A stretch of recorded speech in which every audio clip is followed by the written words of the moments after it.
இன்றே டவுன்லோட் செய்து உங்கள் ஃபேவரட் ஷோக்களை என்ஜாய் பண்ணுங்க. உன்கிட்ட ஒரு விஷயம் கேட்கணும். என்ன கேட்கணும்? கேட்டா உண்மையை சொல்லுவியா? யாரு? ஜீவாவுக்கு எப்பவும் உண்மையை பேசிதான் பழக்கம். யாரு? உனக்கு. நீ எப்படி உண்மையை பேசுவேன்னு எனக்கு தெரியுமே. யாரு? நல்லதுக்கு தான் பொய் சொல்லுனே தவிர மற்ற எதுக்கு நான் பொய் சொல்ல மாட்டேன். இந்த ஜீவா எப்பவுமே நியாயத்து பக்கம் தான் நிப்பான். உனக்கு என்ன கேட்கணுமோ கேளு. உங்க வீட்ல என் அக்கா சந்தோஷமா தான் இருக்காளா?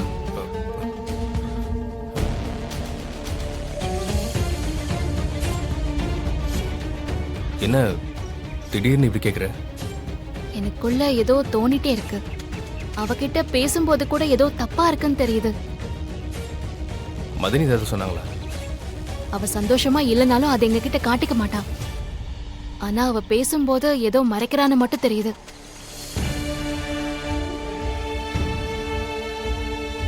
உன் அண்ணன் மேல உனக்கு அக்கறை இருக்கா இல்லையா? அது எப்படி இல்லாம இருக்கும்? எனக்கும் எங்க அக்கா மேல அக்கறை இருக்கு. அக்காவும் மாமாவும் சேர்ந்து சந்தோஷமா வாழணும்னு நினைக்கிறேன். எனக்கும் அவங்க நல்லா இருக்கணும்னு தான் ஆசை. அப்போ உண்மையை சொல்லு. உங்க வீட்ல என்ன நடக்குது? எங்க வீட்டுல நடக்கிறது எதையுமே என்கிட்ட யாருமே சொல்ல மாட்டாங்க. ஆனா நடக்கிற விஷயத்த புரிஞ்சுக்காத அளவுக்கு நான் முட்டாளும் இல்லை. மதனியும் சரி, என் அண்ணனும் சரி, கல்யாணத்துக்கு அப்புறம் சந்தோஷமா இல்லை.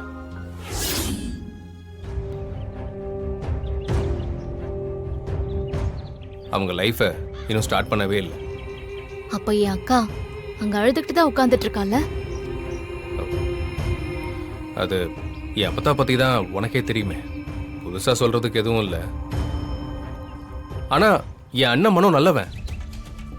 அவன் மதுரை நல்லா பார்த்துப்பான். மாமா மேல எனக்கும் நம்பிக்கை இருக்கு. ஆனா அவர் சொல்றது அந்த வீட்ல எடுபடாதுல்ல. அதுவும் உண்மைதான். என் அப்பத்தாவை மீறி அங்க யாரும் எதுவும் செய்ய மாட்டாங்க. அப்படி செய்யறவன் நான் ஒருத்தன் தான். ஆனா என் பேச்சு அங்க செல்லவே செல்லாது. ஏன் இப்படி எல்லாரும் அவங்கள பார்த்து பயப்படுறீங்க? அவங்க ஒரு தப்பு பண்ணா கூட நீங்க அவங்கள பார்த்து கேட்கவே மாட்டீங்களா? அப்படி கேட்கறதால தான் அந்த வீட்டுக்கு நான் வேண்டாதவனா இருக்கேன். என் அம்மாவும் பாவம் அப்புறாணி. இப்ப வந்த மதினி ஒன்ன மாதிரி இருந்தாலும் பரவாயில்ல.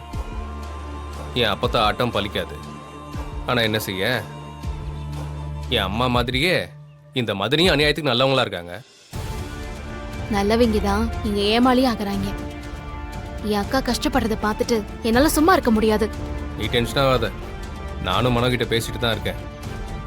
அவனுக்கு கொஞ்சம் தைரியம் சொன்னா போதும், அவன் மதினியை பார்த்துப்பான்.